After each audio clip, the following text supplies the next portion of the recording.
Why Media Group? The fastest growing media group in North America.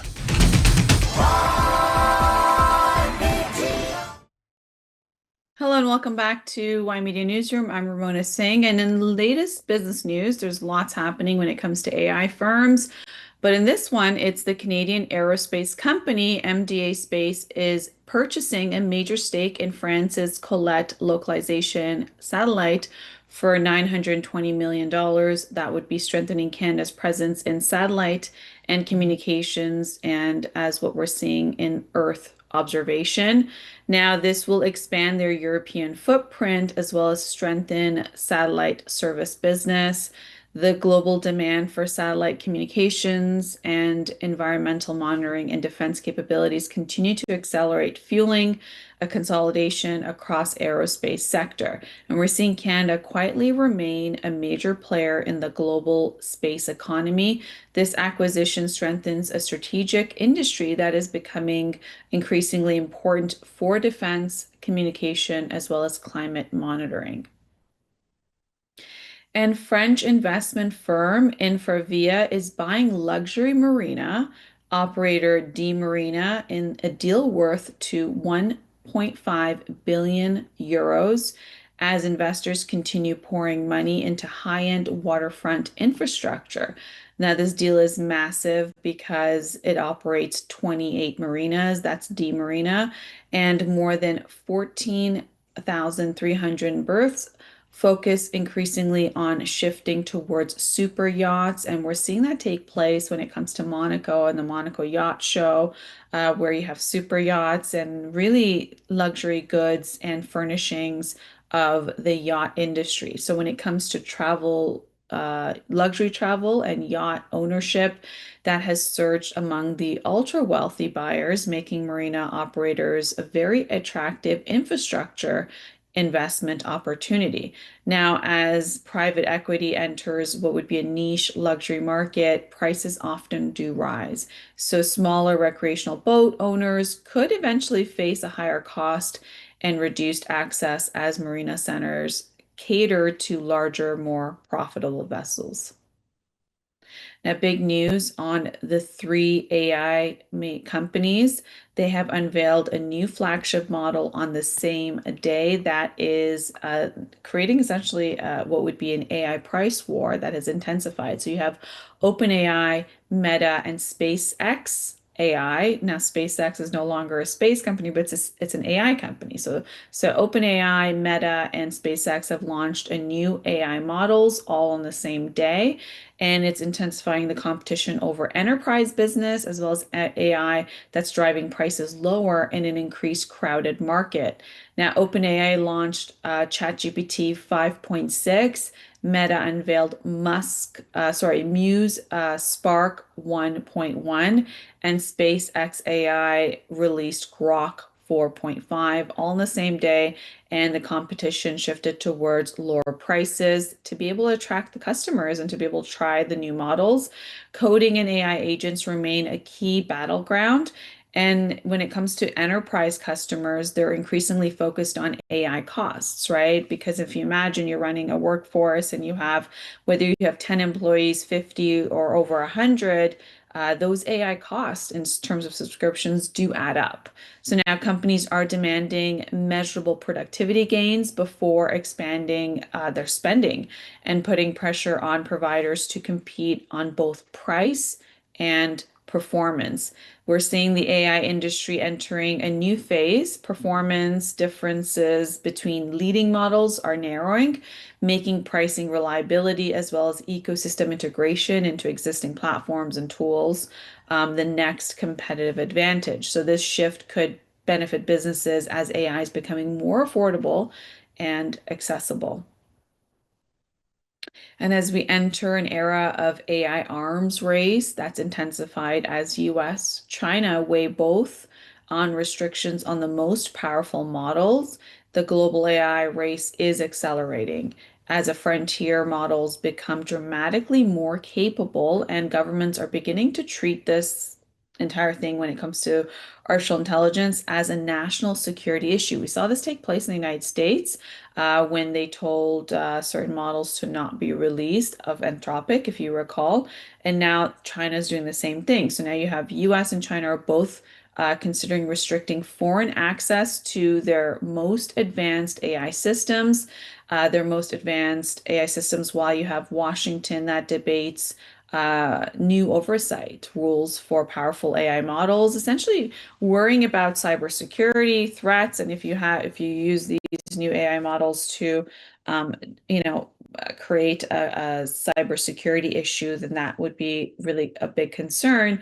These new AI models are much more powerful than before. And when it comes to comparing what AI can do in terms of on a quicker pace than what a human can come up with, then this is part of the concern. So you have AI models that are now autonomously rebuilding million line code bases with minimal human oversight. So imagine that level of workforce that AI brings upon.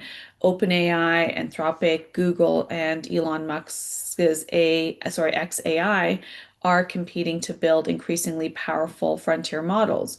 And China continues leading the open source AI race through startup ZAI, and if you recall, DeepSeek. So now you have the President Trump, his administration's considering a formal regulatory body for advanced AI, not the version we use, not the version even enterprises use. We're talking about the next frontier models.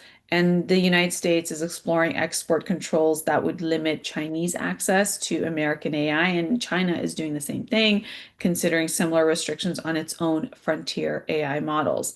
So you have until recently, governments largely allowed AI companies to innovate with very limited oversight. If you recall, like Facebook was around for almost 15 years before it got into trouble with the White House and with investigations. Like some of these innovations and companies, when it comes to tech space, been around for a really long time before there's really oversight in social media and a lot of innovations. And so now, but you're seeing this in terms of government is now not responding, but they're actually trying to be proactive, not reactive on some of these things.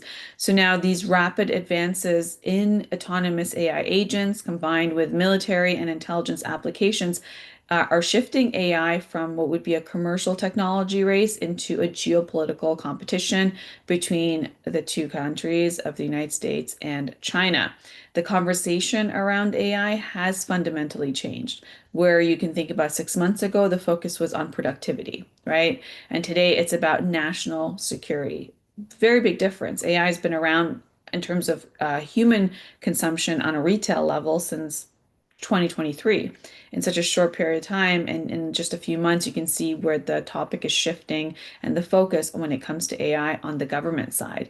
Governments are increasingly seeing advanced AI as the way that they once viewed nuclear technology or advanced semiconductors, not just simply a commercial product with a monthly subscription, but mostly as a strategic asset that could shape military, intelligence, and economic power. Big news when it comes to Canadian universities. U of T McMaster launched a $40 million fund to turn campus research into a $1 billion company. So you have that, you have the University of Toronto and McMaster University, and they're becoming major anchor investors in this new $40 million venture capital fund aimed at commercializing life science research. Now managed by Toronto-based Genesis Capital and backed by a $10 million from the Ontario government, the fund will support startup developing cancer therapies, medical devices, as well as treatments for heart and brain disease. The $40 million venture capital fund has been launched, and this is a very significant time with two universities overseeing as being the anchor investors, and also with the province of Ontario. This is very significant because the focus will be on cancer, heart disease, and neuroscience startup. This is the first time either university has invested directly in a VC fund. And Canada's consistently ranking among the world leaders in science research, but it struggles to commercialize discoveries. And that is where I mean, Canada was a big contributor to AI even, but it just, when it doesn't commercialize, then you have all that talent leaving the country and going to other countries that have commercial capabilities. So now in this case, you have Canadian universities that are typically they earn about $10 million or less annually from licensing intellectual property compared to what you're seeing in the US with 60 to $95 million that are earned at institutions such as Harvard, MIT, or Stanford. And when you look at McMaster or more specifically University of Toronto, it's a very great university. So this is a way for the two universities to come together and launch this $40 million startup fund. Canada has never had a research problem. We know that's the case. It's never had a problem of having a talented pool of students and workers, but it's also always had a commercialization problem in terms of here's the research, here's the innovation, but how do you go to market? How do you then are able to get a return on that investment? So if universities become investors rather than simply inventing, then what it would mean is more Canadian discoveries may stay in Canada instead of becoming a billion-dollar company elsewhere. And the big news that made headlines, huge headlines, is Meta, which is the parent company of Facebook, Instagram, WhatsApp. Well, they're investing $13 billion in Alberta's AI data center.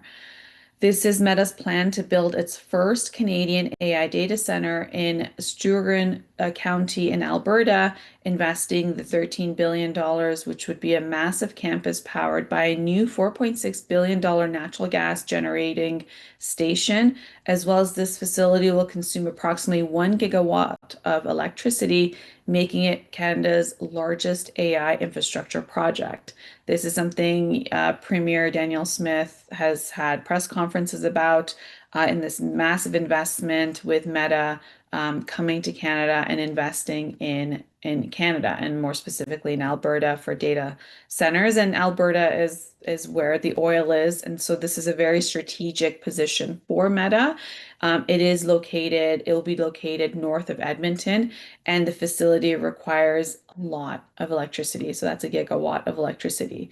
And this campus spans roughly 1,750 acres. When it comes to AI computing, it requires enormous amounts of electricity, and Alberta has positioned itself as an attractive destination because of the abundant natural gas resources, available land, as well as business-friendly regulatory environment. So this is why it's attracted big business.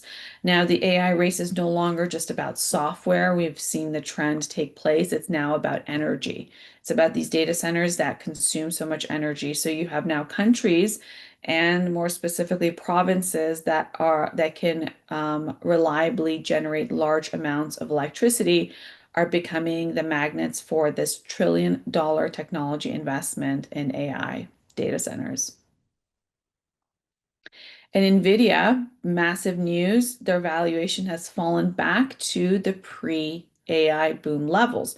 Very significant because you have Nvidia that's lost $1 trillion in value as AI stocks rally cools. This is very significant in its market value after 2 months sell-off, pushing its valuation back to levels not seen since before the AI boom. While the company remains one of the world's most valuable chip makers, investors are questioning whether AI spending can continue at its recent pace. So about $1 trillion, if you can imagine, has been erased from its market value. The shares are now trading at 18 times forward earnings. And this is the cheapest valuation since early 2019. So this is definitely before the AI boom. The stock surged 1,100% between late 2022 and 2025, but it's only been up 5.6% so far this year. So now Nvidia became the biggest winner of the AI boom because of its graphics processing power. Already which is really needed at every major AI model. Now, investors are now reassessing growth expectations as the competition increases and spending has normalized. And we're seeing all the other AI companies going into manufacturing their own chips. And so that's massive competition for NVIDIA, which really had market advantage for the longest time. And if you recall, when under President Joe Biden and his push to stop having China have access to NVIDIA chips, well, then China became a market to produce their own. So this doesn't necessarily mean AI slowing down at all by looking at the NVIDIA numbers, but what does it does simply mean is that the expectations are becoming a lot more realistic. Markets are often moving from hype to basic fundamentals. And in this case, NVIDIA is now entering that phase. And on another valuation, you have Anthropic that's hit a $1.2 trillion private valuation as AI investors scramble for shares. So this is if you recall, this is the AI startup Anthropic, which really competes with OpenAI, has reportedly reached a staggering 1.2 US trillion dollar valuation on secondary markets, making it one of the world's most valuable private companies. It has not gone public yet. Now, the demands for shares have become so intense that brokers say existing shareholders are refusing to sell, creating what some describe as a gold rush for AI investment. You have secondary market valuation. That is why it's reached at that level of the $1.2 trillion dollars. And for investors who are trying to buy through private secondary markets, it's a rough time. And there is news that Anthropic is going to go public. So the investors who have shares, then they know that it's only going to increase. And you have employees and early investors are largely refusing to sell at all because they want to hold to see how much higher it's going to go. And Anthropic warns investors against unofficial investment schemes. And so that's a very critical time. And you have its major competitor, OpenAI, that's also seeing renewed investor interest ahead of the launch of ChatGPT 5.6 Soul. So now Anthropic, the creator of Claude has become a very popular tool. Family of AI models has become one of OpenAI's biggest competitors since it remains privately held. Investors are competing for shares through secondary markets. And this is going to be rather than what would be a public stock exchange. This AI investment boom has entered its new phase. Investors are no longer waiting for IPOs. They're just jumping in. They're not even waiting to see what it could mean for the stock rally. And they're paying extraordinary premiums just to gain access and exposure to the world's leading AI companies before ever they reach public markets. And that was the same case with SpaceX AI. There was a lot of private investors that, had shares before they went IPO and the market had access to it. So there's that whole exclusivity before it goes public. And then at the same time, we've also covered this in detail where you have AI price hikes are driving a boom in prices for new laptops and phones. And so, because of the increased price, now there is higher models and higher market boom in terms of when it comes to used laptops and used smartphones, because these AI features push up the prices with increased costs of the chips that are required for new laptops as well as smartphones and gaming devices and consoles. Consumers are now like increasingly returning to refurbished secondhand electronics and more affordable alternatives. So if you do have devices that you don't use currently and they're just sitting there, this is a market to sell them. Just if you recall back in the COVID era when if you wanted a new car, it wasn't available because of the delays and the backlogs and the supply chain disruptions. And used cars became really expensive. And we're seeing the same thing now with used devices, whether it's computers, which traditionally become cheaper. Like you buy it and then the value of that laptop or phone just decreases over time. And now we're seeing the alternative happen because of the shortage on new models in terms of how expensive it is. You have more people who are now attracted in terms of getting refurbished goods that are we're seeing sale numbers that are growing, and consumers are seeking lower cost alternatives. So if you have a Dell, an Apple, or other brands, their prices are increasing for refurbished because the new ones are a lot more expensive. And this is an AI is changing not only software, but it's also changing consumer behavior. So when you have higher hardware prices, creating larger secondary market is what we see, and that's usually the trend in the markets. So now this is now extending over it's the lifespan of devices. If you recall, like once when Apple came out, you have an Apple device and an iPhone, and then the next year you want to get another iPhone. The next year you want to get another iPhone, and the price of an iPhone from a year ago, which was probably $800 to $1,000, was now just a few $100s. And even the year after, you could get them, on just cheap plans. So now we're seeing the reverse of that take place. And when it comes to Jeff Bezos' space company, Blue Origin, it's raising $10 billion in its first external funding round, valuing the company at approximately $130 billion.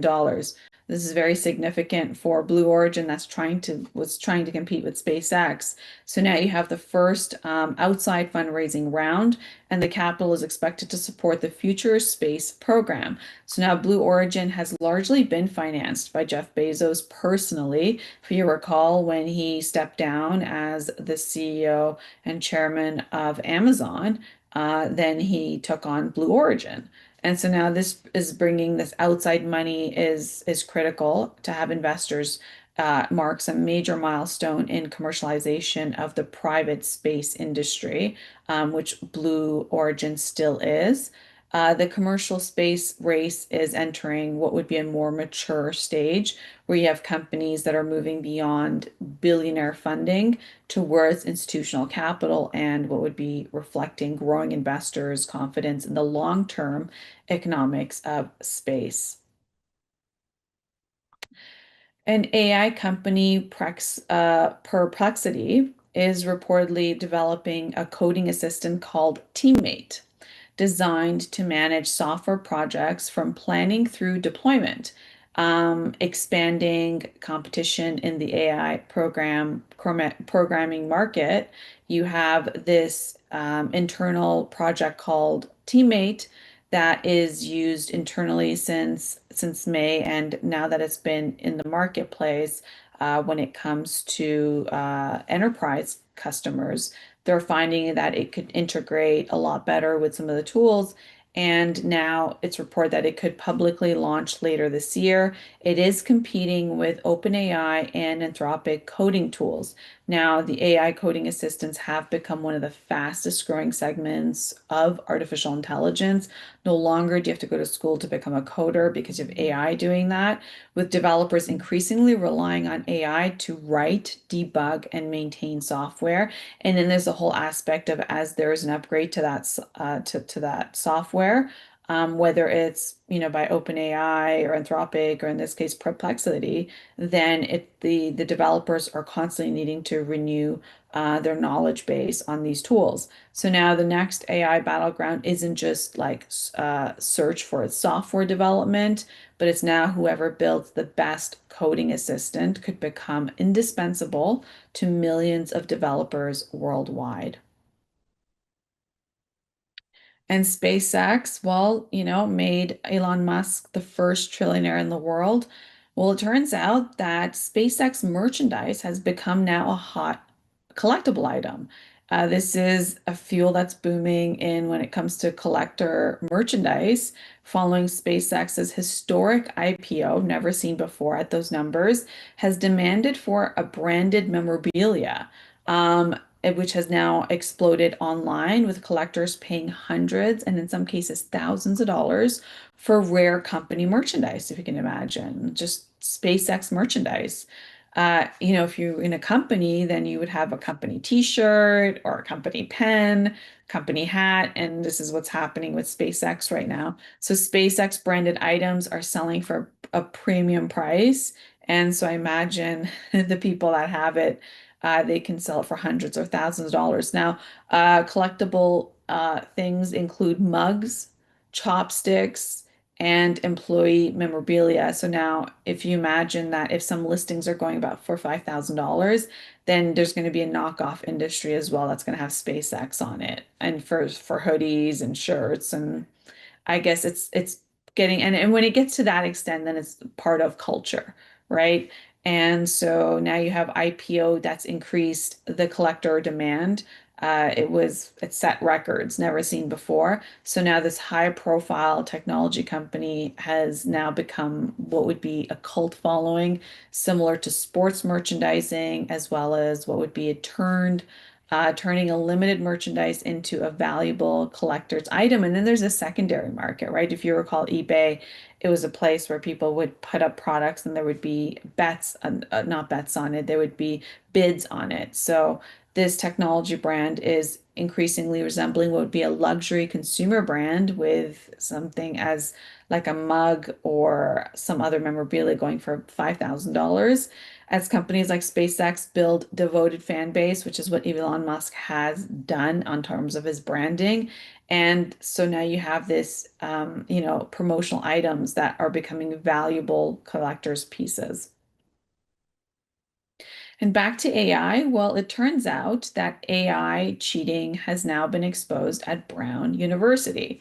It's about time because now Brown University economics professor moved the final exam back to the classroom after suspecting there was a widespread AI-assisted cheating that's taking place when it comes to home midterms. Take home midterms. Can you imagine? Go home, do this midterm, and then you get, your assignments that come back in and you're wondering the student who didn't really answer questions or didn't participate, how is it that they're submitting this type of midterm? Or if they had class quizzes where AI couldn't help them, you would know the difference. So now students who have grades dropped dramatically after this reignited debate over having to come to the class to do these examinations and not having AI be the aid that they would use. So now what's happening is in-person tests are becoming the way for Brown University, and probably other universities will start doing the same thing and not send assignments home, but really see what the capabilities of that student is while they're in school. As generative AI has transformed higher education, it's also forcing schools to like really redesign testing and rethink how student knowledge is evaluated. And in this case, AI isn't just ending education in terms of, it's still integrated in so many different systems, but it's all about what's going to happen when it comes to no more take-home tests, but in class. And then there's also news about AI that's conducting job interviews. If you can imagine that there's more employees that are using AI chatbots to conduct the initial interview. So not using human capital, but allowing a software to do the recruitment to evaluate a candidate during the first stage of hiring, which can actually get scary because if you are a job seeker and you're using an AI software who's interviewing you, and then they could evaluate whether then you get to be in front of a human being who can assess your skills and decide if they like you. Likability is a huge factor in terms of hiring people, in terms of their soft skills, not just their hard skills. So now this is a case where you have human resource departments, they're rapidly adopting AI to reduce hiring costs and process larger number of applicants at a time where, there's so many people who are applying for so many more jobs than there are available. So you have job seekers that are now needing to prepare for two types of interviews, one with artificial intelligence and how to respond to it, and then the second one with a human being. And this is also understanding how AI evaluates communication is becoming really a valuable career skill. And when it comes to LinkedIn, well, new research suggests that LinkedIn users are becoming fatigued by AI generated posts with what would be needed, which is authentic human written content, which is generating stronger engagement. And as generative AI floods social media, and I think the record was like half of the internet's now written by AI, audiences are increasingly seeking more original perspective and genuine storytelling and from real people and not just automated content. And you can usually now tell what is automated and what could be from a person. So now, while AI can help create content, the audience still rewards what would be authentic. Right now, live events are doing better than pre-recorded events because people just want to have the contact. And most successful creators are now likely to use AI just as an assistant, not as a replacement for what would be original ideas or a personal voice. And AI has also has created a growing divide. Now we've seen that happen now with big AI companies. They've seen a backlash with all the firing that's taking place. What we're seeing is that now there's a divide between AI users and everyday consumers. And so when it comes to advanced users, they're leveraging AI to build software or conduct research or automate complex tasks. Most Americans and most Westerners are using AI only for simple research or writing assistance.